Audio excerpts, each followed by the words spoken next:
Merhaba, şimdi ilk sorumun cevabını vereceğim. My bedtime usually varies. I wake up at 7 a.m. Uh, during school hours and around 9 or 9 half past I am on weekends. On weekends in the mornings. Uh, I get ready and go to school.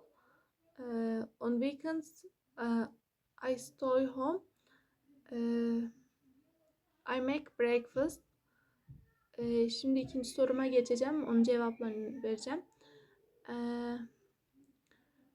To be healthy, I work regularly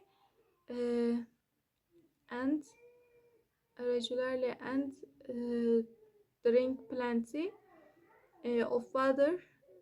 I eat healthy. Thank you very much. Goodbye.